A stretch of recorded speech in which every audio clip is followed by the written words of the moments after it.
the reason I ended up with a copy of this, obviously from talking to you, was that one of my tutors on my MSc mentioned it. And I think the phrase I said to her was, I'd had a tutorial with her and we were just chatting, and I said, mindfulness for me opened up things. And I think I described it to her as mindfulness was a bit like the gateway drug to equanimity. And it's a terrible, terrible kind of thing to put it in that respect, but it worked for me. And I came across equanimity and went, what the hell's that? I've got no idea what equanimity is. Yeah. I said, well, I've got this book on my shelf, and pulled it out, and it was your book. And I was like, oh, brilliant.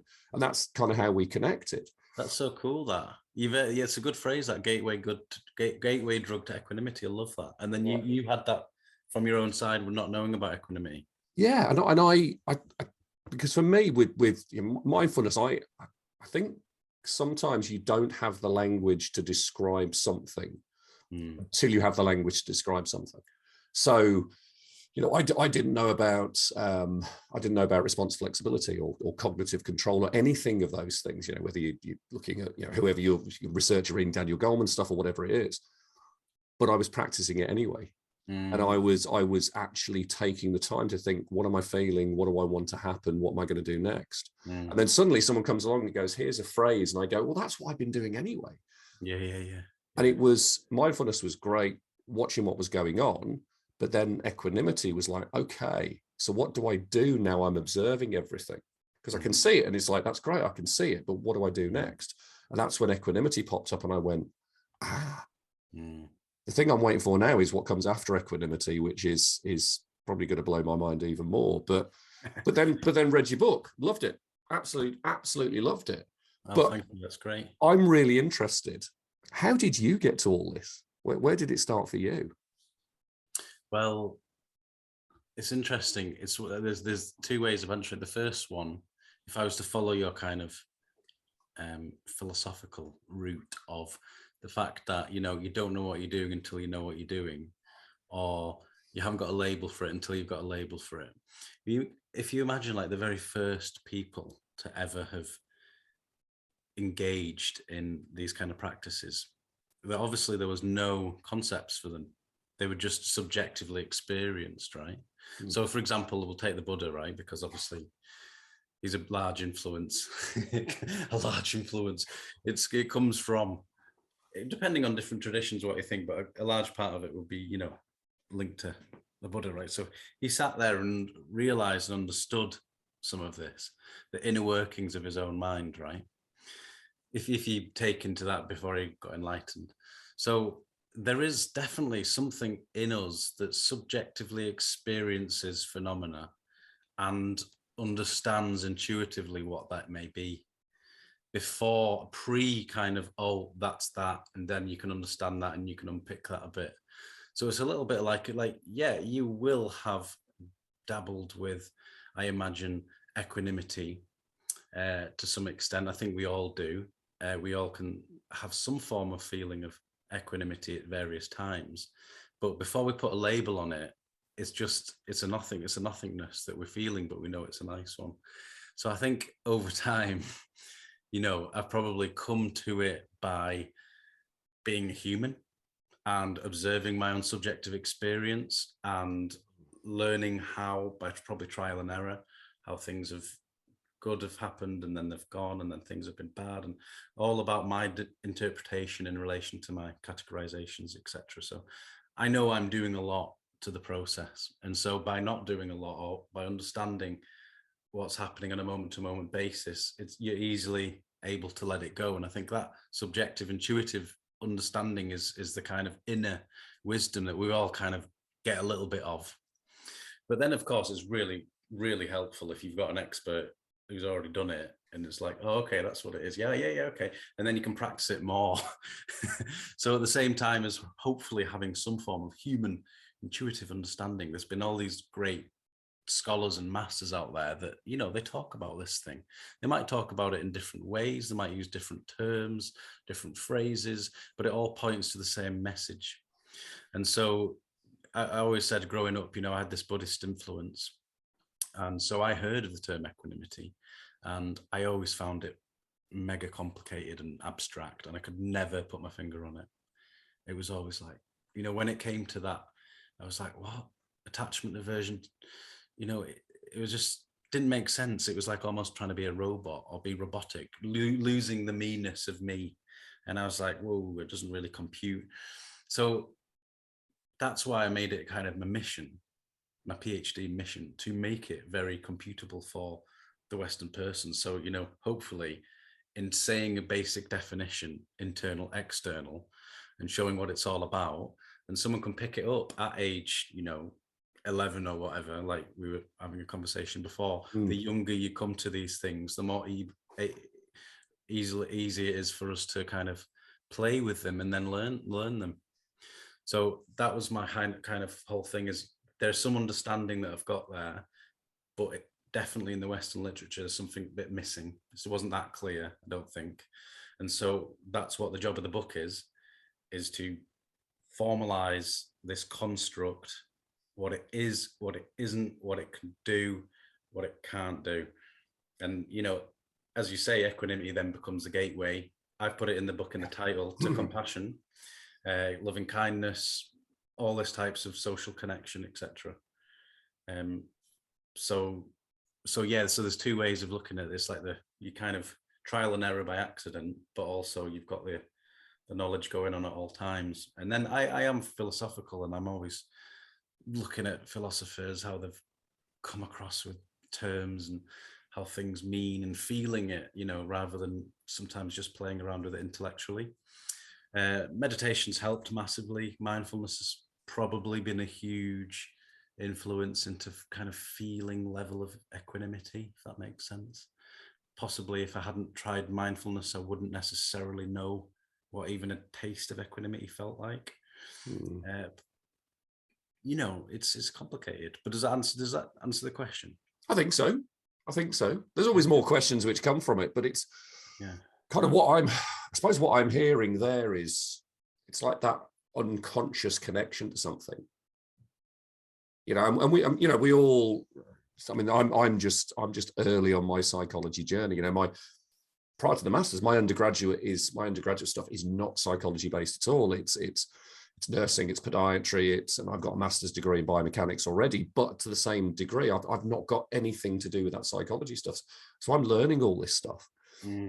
Things like, excuse me, it's the word Lazarus work, transactional model of stress, where you have the two questions you ask unconsciously: is this stressful and can I cope? And I never would have considered looking at those things, but there seems to be this whole kind of unconscious thing which you feel into, that somewhere something is going on which your body and mind or soul maybe can sense, but not at a level where you understand it. And it gets really, it's got to think it through, and it's just kind of like, oh my God. And then once you've started to feel that and you started to notice it, then you can actually do something with it. It takes form, and it's malleable, and you can play with it, and you can decide which bits you want to discard and which bits you want to bring in and add to it. And then you can show it to people and go, what do you think? And they add their bits to it. It becomes a creative process after that. Yeah. It's a little bit like the whole nature nurture thing of, like, if you were just born on a desert island, no influences, could you be mindful and feel equanimous towards the island over time? Would you necessarily reach certain levels, or how much influence is needed from the external factors? And so, yeah, it's all just very helpful, isn't it? All these terms and concepts and phrases and packaging, and because I'd also say that all of the stuff that we're talking about, psychology, and all the translations that we've got and definitions that we've got, are all redefinitions and repackaged and things from eons of civilizations and histories that have probably reached similar conclusions and pointers. But for us today, we kind of need to reculturally contextualize it all, so then we understand it. So I think every religion or tradition has got this sense of equanimity, but that doesn't matter because 90% of the people are not that religious or spiritual, so we're not playing with it enough. So therefore, I think there's time now. It's time to, as a secular practice, play with it, make it a bit more, sturdy in terms of what we think it is, what it isn't, and how it helps, because there's just more and more mental health crises going on in society, and more division, polarization is all around categorizations, which is what equanimity oscillates around, as these three categorizations of experience. Our interpretation of anything falls into one of those categories, and that is where all our division comes from. So surely that's worth playing with, and making a little bit more straightforward in terms of how we can navigate what life's challenges. Yeah, and it's interesting with the secular and non-secular stuff. As somebody who is not particularly religious, but probably would fall into the spiritual camp, depending on what day of the week it is. Yeah, if something comes along and it's got like a religious hat on, there is this feeling of no, I don't want to play with that. Yeah. But as soon as you take that kind of religious hat off, it's like, well, actually, maybe there's some utility in this. And I think there's just, when you're talking about, every religion, every kind of spiritual practice, every culture has something which is similar to this. And it's looking at the same kind of thing, but from a different outcome. And then if you drop the whole, actually, well, my spiritual practice, my religion, my culture has a better handle on this than yours, which is why you should listen to this. And suddenly it becomes really quite interesting that it's like, right, we're collectively agreeing that there's something here. What we're going to do with it? Yes, exactly. Yeah, that's the thing that I'm really interested in, is a kind of a universal language that is beyond all these hats. Because Saint Paul might say a quote, and because Saint Paul says it and he's a Christian, it's like it doesn't mean anything to you. But then the Buddha might have said it very similar, and you're like, oh yeah, that's amazing, And it's all our interpretation, and based upon the categorization of who said it, where's it come from, what kind of culture does that bring, and it's so there is these core messages, I think, that are very universal. Yeah, and that feeling as well that if the information, like you say, is coming from a source you trust and a source that you're connected to, you'll listen to it and believe it. But as soon as it's coming from somewhere which you disagree with, you'll instantly push it away. And actually, for me, there's a really important piece in that it's kind of seeking out people who, or people or groups that you disagree with, in order to listen to what they've got to say. You don't have to believe it. You don't have to follow it up or change your practice and your thoughts. But it gives you a very, very different perspective. And I think there's a lot more of that which we could all do with. We're all drawn towards the things which make us feel warm and fuzzy. Yeah. I mean, just when you were saying that, I was thinking, because it's the same nowadays. I see it with, what mindfulness course have you done? Or, mindfulness based what? Mindfulness based. Oh, I like this psychologist. No, have you read that book? And it is cliquey. Everyone's still drawn to cliques, no matter how much wisdom has been brought into us. We're still incredibly cliquey. And it doesn't necessarily make you a nice person, mindfulness, although it can point you in the right direction. Ultimately, you need other stuff. So you definitely need this work around your categorizations and where they come from and how you judge, in order to deal with your own prejudices, biases, and then, get over yourself a little bit before you can really be open-minded to different ideas and concepts and people. Yeah. And it's really interesting from, God, this throat, it's the worst time to record a video with a throat like this, but I'll go with it. It's interesting from reading the literature for my first assignment. You suddenly realize when people are doing these kind of meta-analyses, bringing all these papers together, they have to set up these arbitrary boundaries of what they're going to look at and what they're not going to look at. Otherwise it becomes unwieldy. And there was one, I think, said we found 1,500 papers and we got it down to 20, which is not unusual. Yeah. But one of the things which stood out was, okay, here's these two different 8-week approaches. And my first question was, well, okay, are we saying that those 8-week approaches are the only way in which you can access this stuff? And you touched on that no. I mean, one of my old coaches, Chris, who very much kind of schooled in the Buddhist way of thought and spent a lot of time at a local Buddhist retreat to him and really, really helped him, said the shortest meditations are breath. And it's like, well, okay, if you can get that benefit from one in breath and one out breath, or one total breath, then that's brilliant. But if you're saying, well, actually, hang on a minute, you've got to do 8 weeks worth of study in order to get to that point where you can say that you're mindful. Yeah. Suddenly people are just like, you know what, I ain't got time. I'm going to go off and do something else. And find that's really, for me, that was quite sort of, well, how do we know that's the best way of doing it when there might be other ways into it? It's making it accessible. Exactly, yeah. And it's the the issue can also come is that these programs, whatever it is, carry costs, and so it's only really the people who can afford it that get to be, in the club. And I'm not saying that we need to make a living and everything, but it's just something to be aware of. It's just that there is no right 8-week program or 6-week program, and it's literally there are probably thousands of excellent ones, incredibly amazing teachers, but somehow we're all kind of pigeonholed into one or two, and then they become almost like celebrity status where everything else is kind of not proper or not certificated or not on the curriculum. And it's like, in a sense, it's creating its own boxes again and creating its own division. So in the whole message about being universal and connection and no matter what, and cultural and social inclusion, and doesn't matter what rich or poor, has it really translated into that? I just see lots of different separated people now, all saying the same thing about the breath, but they're all arguing about who said the breath in the right way at the right time. Yeah. And it's interesting. We talked about Jacob Aqua, who we both know, and the work that he's doing around diversity and inclusion is very much built on that idea of, well, there are certain groups who don't get access to this stuff, yet they're the groups who really need it. And whether those groups are ethnically based, skin colored based, location, whatever it is, if people aren't getting access to it, it can't make the difference it needs to make. And I love the work that he's doing. I just chatted to him earlier that the work he's doing is fantastic. But yeah, it is almost mindfulness is brilliant and it will really, really change your life, but only if you kind of sign up for my school. Yeah, it's like that, isn't it? Yeah, it is totally that. I mean, that's doing, by the way, obviously respectful to all these teachers who've spent ages training, and they've created incredible programs, and justified and research based behind it. So it's all good. But yeah, I do think that there is also this culture of actually it's become, because it's embedded in a neoliberal society where cost is involved, it's also got its limitations too. And I'm noticing that, I'm noticing now standards and things and cliques that you can join and to get you above other teachers and things like that. And I think, sometimes it's a bit lost.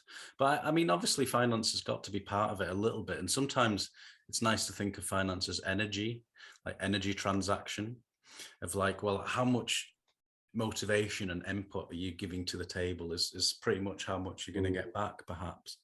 So I guess it's completely complicated as well, but the bigger question of like why we are the way we are, like why is the poverty, and all these questions that are unanswered. Is it pure luck?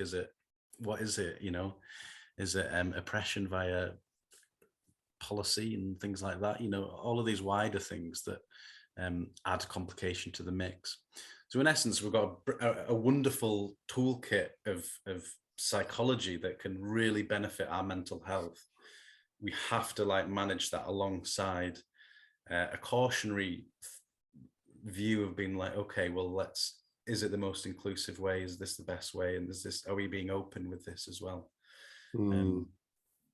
But yeah, I mean, it's all good stuff now. You can download free apps. You can go on YouTube, and there's hundreds and thousands of different amazing practice to get involved in. And perhaps there is also potentially too much now choice.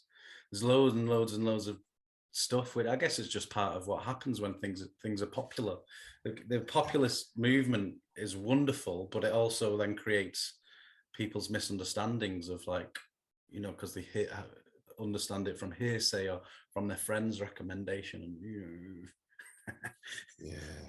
it is really interesting. And thinking about from the podiatry perspective, barefoot running was a big thing for a while, and that came off the back of a book which was written where they looked at a very, very small group of an indigenous population somewhere in the world, and then because of that said, well, everyone should run barefoot. Right. And some people maybe should run barefoot, but it became this big thing which was a big trend, and then it kind of drops off. Minimalism is, you wouldn't think looking at my wall that I kind of subscribe to the idea of minimalism, but that became a really, really big thing, and now that's starting to drop off. But then you get these key people who stick with it all the way through, and those are the ones who kind of carry it through. But when something becomes fashionable, in some ways it has really, really great power because more people get to hear about it and understand it. But then in other ways it has less power because it's like a car alarm. You know, a car alarm is the loudest noise that no one ever hears because we're so used to them now. But when I remember the first person in our street who had a car with a car alarm, I remember it going off, it was like, what's going on? So once you get used to it, once it becomes everywhere, it almost loses its power. And that's the challenge. And, you know, going back to what you're saying about toolkits, that we've got the ability to put together the most amazing toolkit, which can help a huge amount of people. But we have to get that balance right between how much money do we get coming in to build the toolkit to its best ability, but also make sure that people can get access to it. It's a very, I don't have the answer. It's a very, very fine balance. It's trying to work that out. Yeah, it's the the competition as well against what all this toolkit is the distraction and the selling and the media and everything. And so all this kind of distraction economy is bigger and bigger. Maybe it's just my close circle now, because obviously I follow people who are all mindfulness people, and my social media is full of so it feels like everyone's doing that. Maybe it's just very limited view, but it feels like the well-being industry is massive as well. So I've got this massive well-being industry and this massive distraction industry somehow coexisting.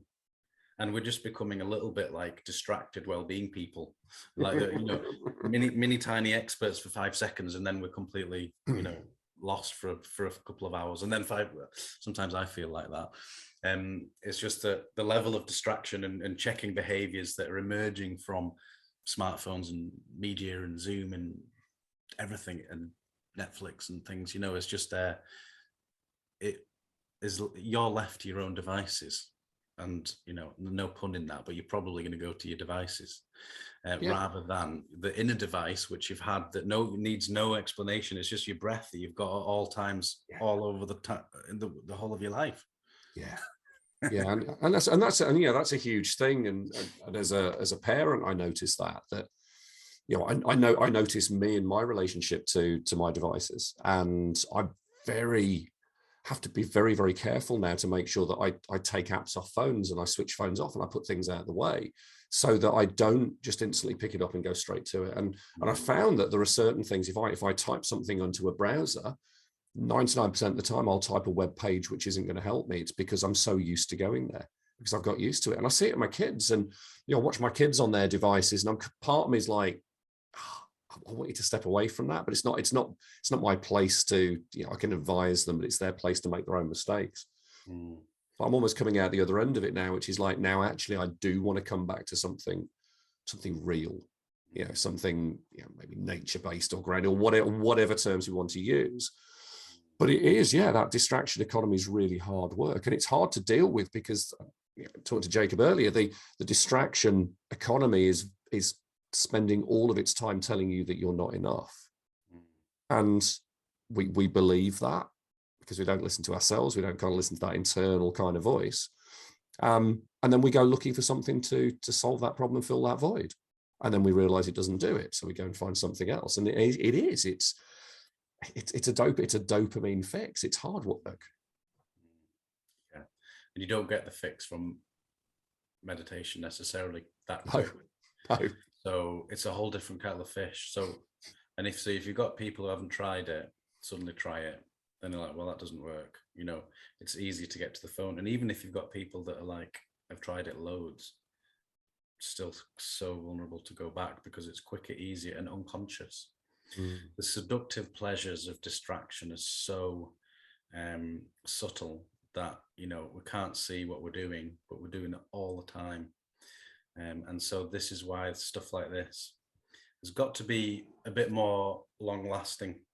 There's got to be some future vision, like almost you say, of like, right, you can go in stages, right? We've got mindfulness now, then what? Equanimity now, then what? And then why do we do that? And then what? So there's got to be this universal package that's presented. And so that's why this whole point of the book title was like, it's that mindfulness, wonderful. What else do you need? Because there's going to come a time in which you become a little bit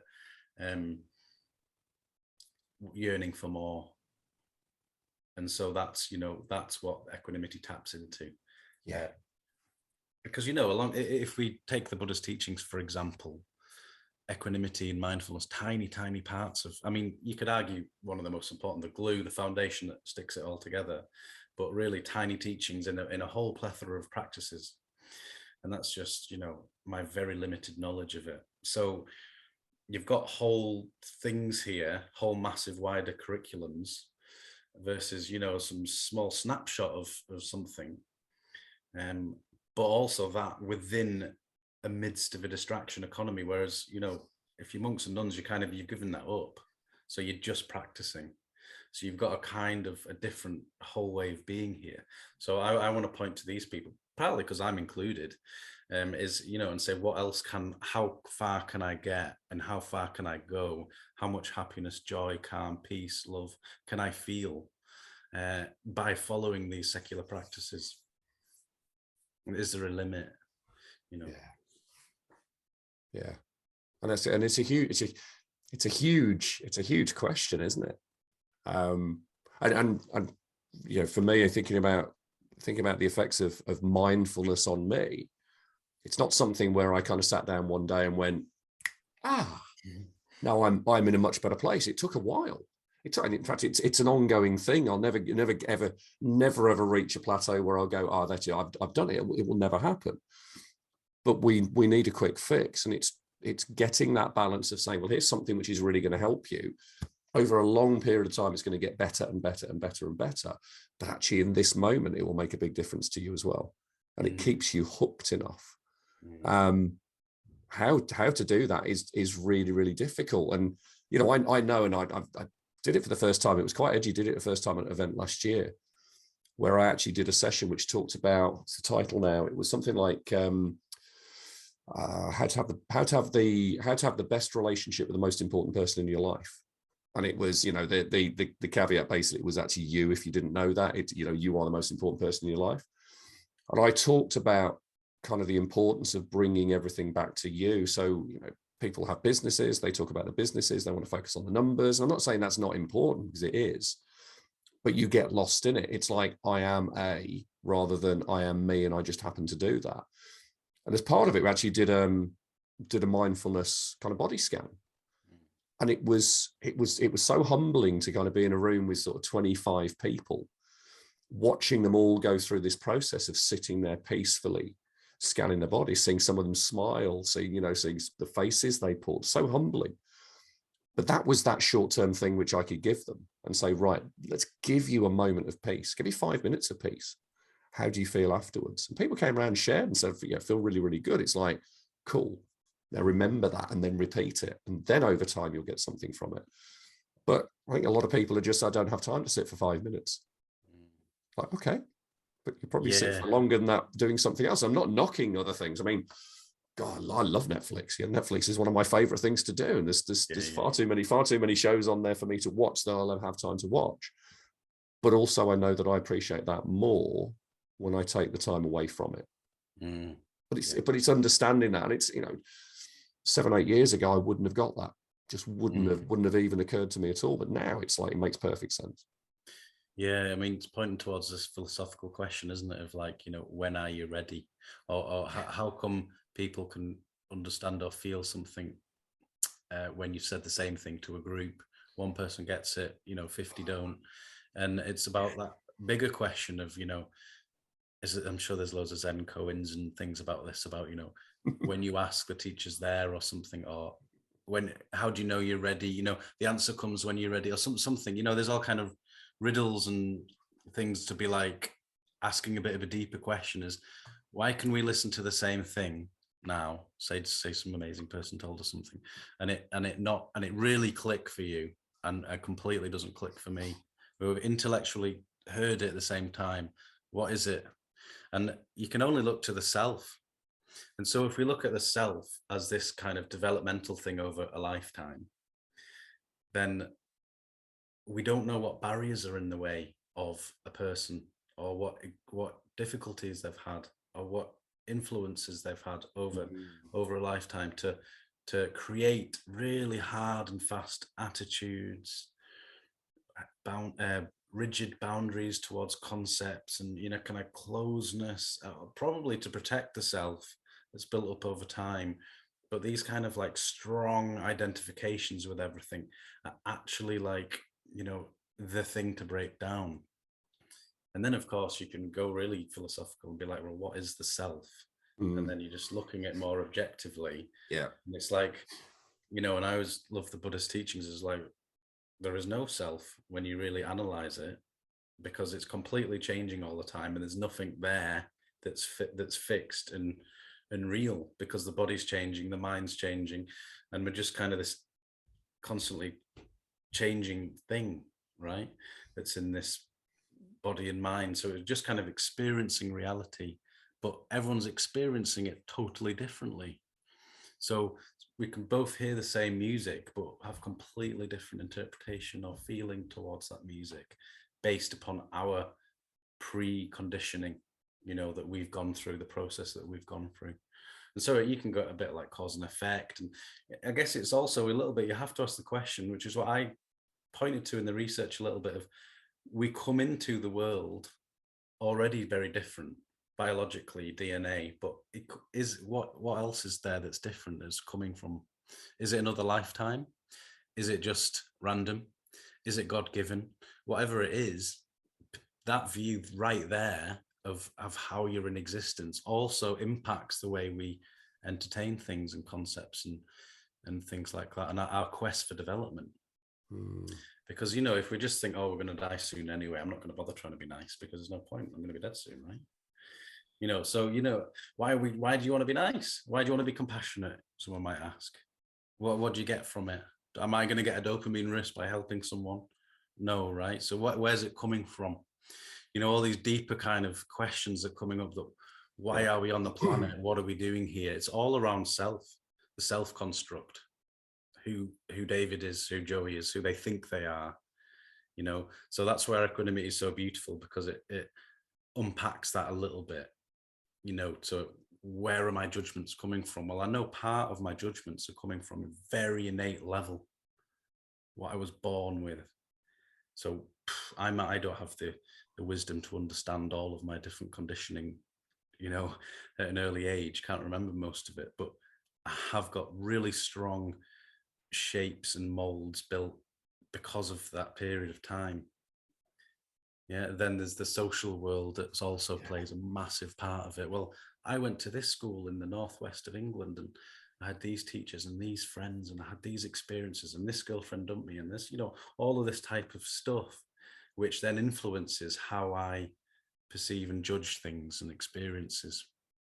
You know, how I want to be seen as well. I want to be seen as a nice person, good person. So I'm so playing up to society too, as in like what I think my teachers want from me or what my parents want from me. And so our self is also created in a social layer as well of, is that really real and rigid, or is it just a created, fabricated thing of the mind that's done in order to, you know, exist and function and things?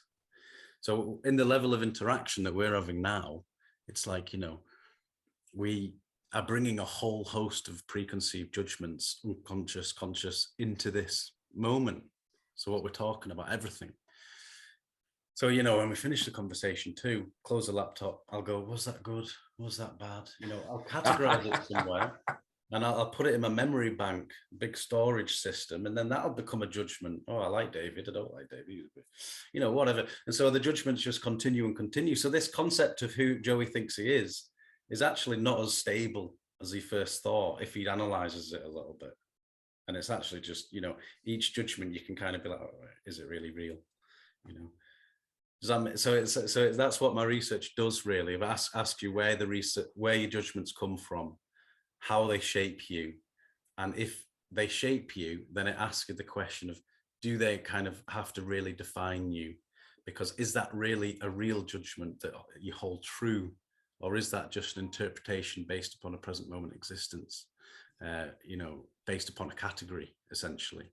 So fleeting, it's almost not here. And that actually is really, it's really quite freeing. I remember someone saying to me ages ago, we were talking about stuff and they'd asked the question, is that a thought? And I remember them asking me, and it's like, well, it is a thought, but everything's a thought, but I'm not ready to understand that where it is. Now I'm getting closer to that now, realizing that it's kind of all made up. It is all made up in our heads, and it's made up to suit all those things that you talked about. But I think one of the biggest freeing things for me was understanding that the view I had of another person, if say it was someone I didn't particularly like, had absolutely nothing to do with who they were, but had everything to do with me. And suddenly it was, there are a few things which popped into my head when I remember kind of having that momentary realization. It was, okay, there's this person I don't like, but this person is liked or loved by other people. So who's right and who's wrong?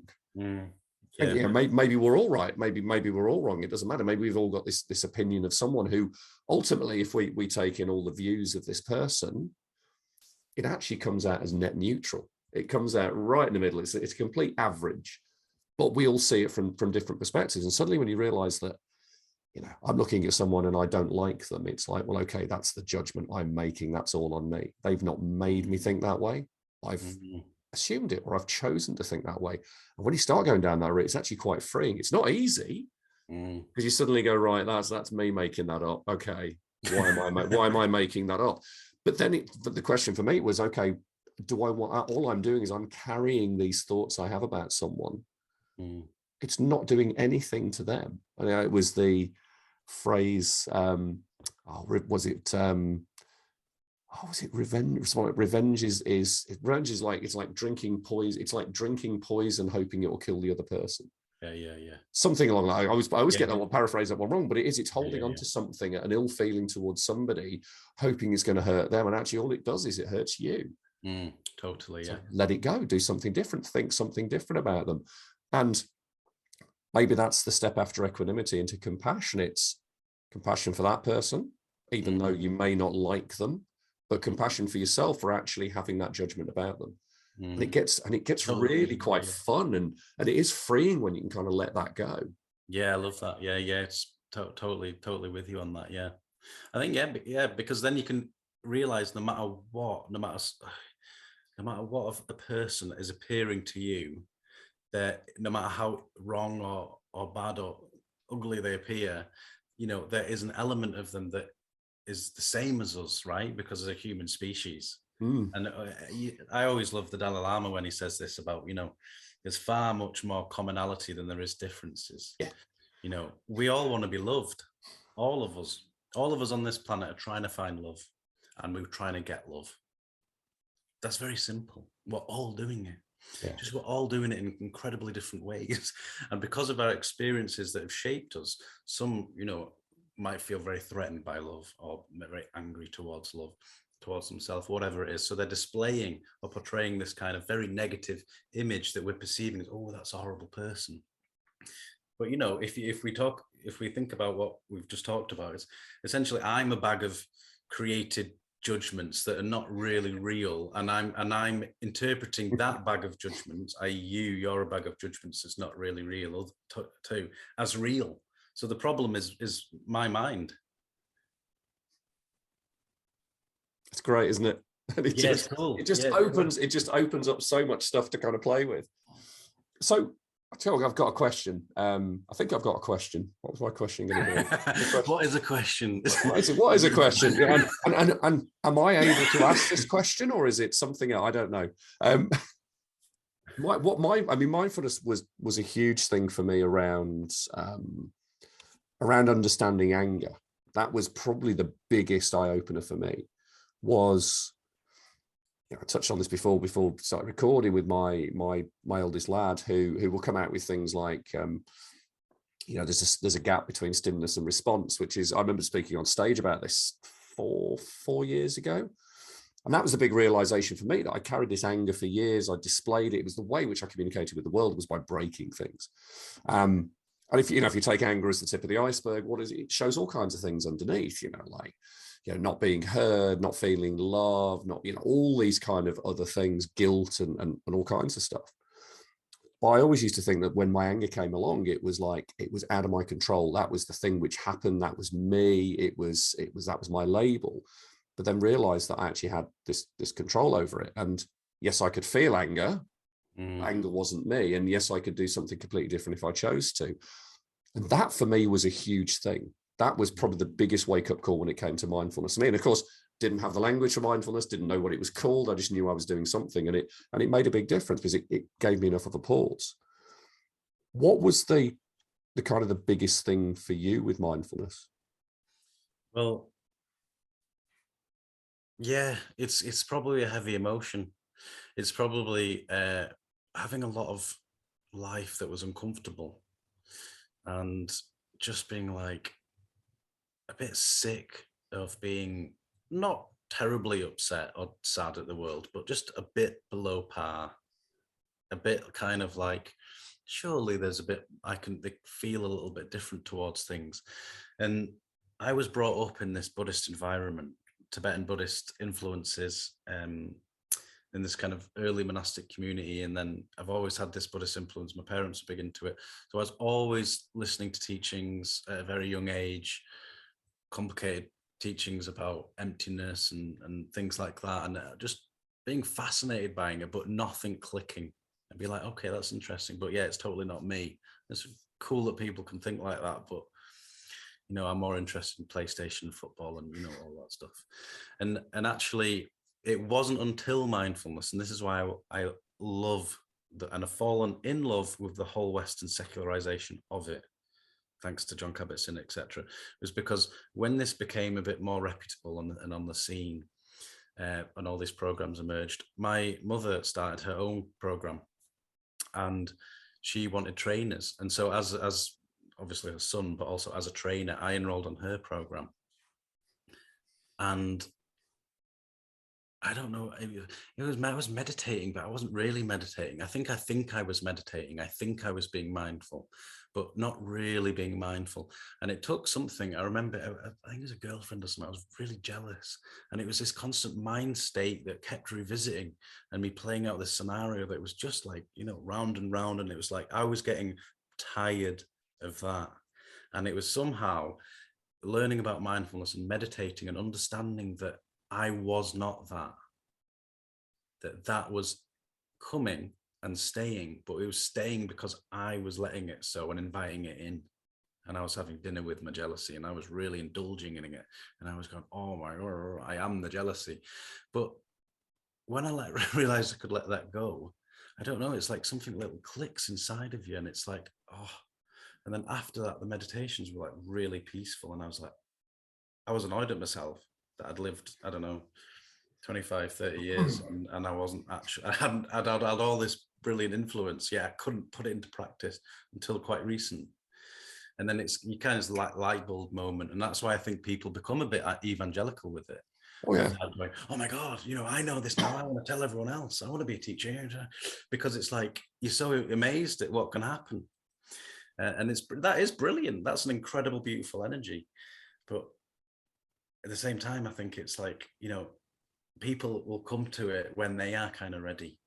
And that goes back to that earlier question of, you know, no matter how much we can like preach on the streets of this, that people have to gravitate towards something like this in order for the penny to drop. And it's the aha moment, the penny drop moment.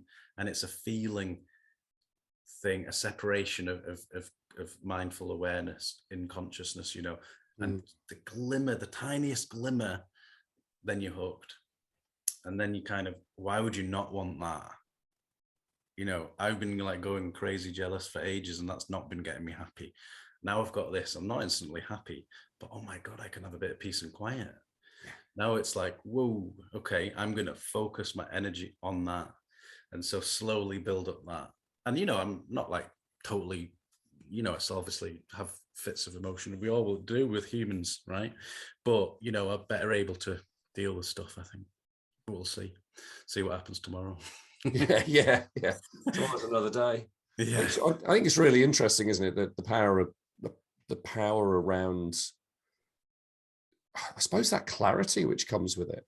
And it's not, you know, it's not like I don't think for me it was this, you know, I woke up one morning and heard a choir singing and light came down from somewhere. It was just this feeling that something had shifted, very, very small. tiny, tiny, tiny thing, but it was enough. And I'd noticed it, and it was enough for me to do something with it. And I quite joke with a friend of mine about this. We have a thing called the chocolate broccoli experiment. Right. And the chocolate broccoli experiment is quite simply that children children want chocolate, they don't want broccoli. Yeah. But they probably need broccoli or other vegetables are available. So what you do is you actually coat the broccoli in chocolate. And so you go, here you go. It's a little bit dishonest maybe, but at the same time, what you're saying is, let's satisfy what you tell me you want.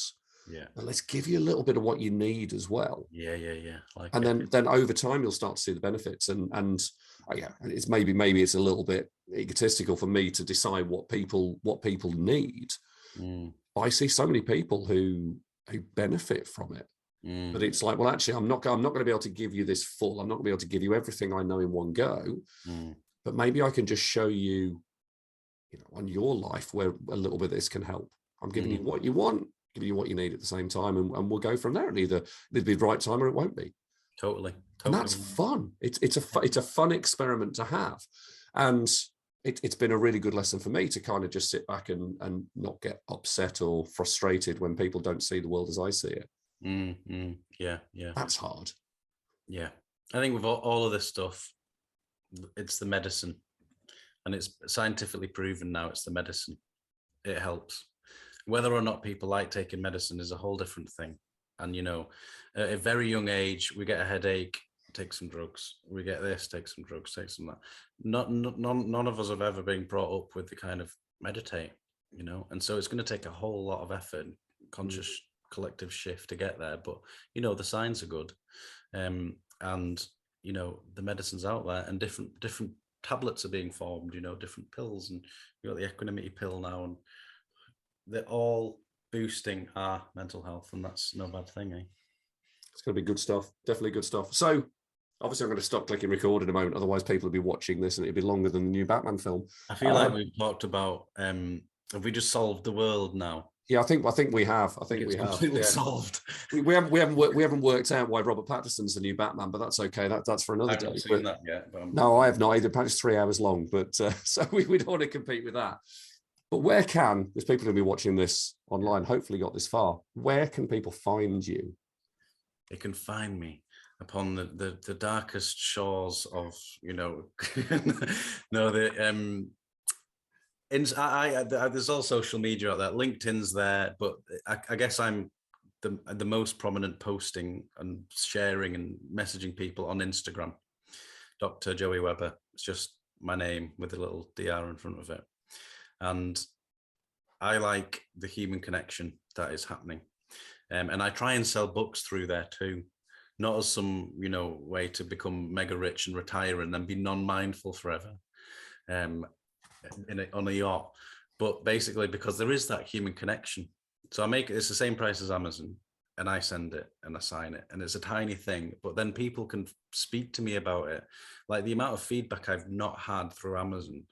I think it's been over a year now since it's been published. There's only like 40 reviews, and I've had to ask people, about if they'd kindly do one. It's hard to come from its own side, but the amount of anecdotal ad hoc comments that I've had that have been so fulfilling and maybe go, boosting my energy with it. Because sometimes I get, a bit low with the energy about it because everyone's just mindful. They almost don't want to know about equanimity. And then when they do, it's like, oh, well, yeah, but it's not mindfulness-based blah-de-blah program, is it? Okay, so there is that friction sometimes. So I feel that if people are interested, they need to find out for themselves. Find out yourself, play with it yourself. And if you're interested, wonderful. And if not, that's also wonderful. Different pill. But yeah, so Instagram, buy the book off me if you want the book. The website, I'll put it in the thingy now. But you know my website, right? Yeah, I can put that in the comments and stuff there. So that'd yeah, be cool. Yeah. And you've got some brilliant resources on the website as well. You've got some videos up there. Some really, really, really good stuff up there. So yeah. Oh, cheers, mate. Yeah, there's podcasts. There's 4 or 5 podcasts on there, and quite a few video talks that I've done. Just trying to, say what I think I know. But do I think I know it right? I'm not sure. Well, it's up to you guys.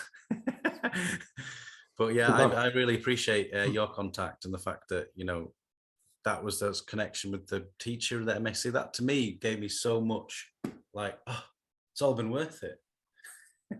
It feels really amazing that can happen, because I don't think I know who that person is. You actually did. Oh, it's did interesting. When I was looking at the resources for the emotional regulation part, that's just the second half of the assignment I put in. Yes, it was an emotional regulation, and you come up, I think, on one of the slides, it actually references your work. Well, there you go. I will find it for you and send it over separately so you can actually see that. But yeah, that was like, and I'm like, I know him. Wow, I've got his book. That's that's retirement now. I can retire. Love it. Right, I'm gonna press stop on this one, but I'm not going to. But then we can go in a moment. But I'm going to press stop on this one. I really appreciate it, mate. Thank you. All right. See you.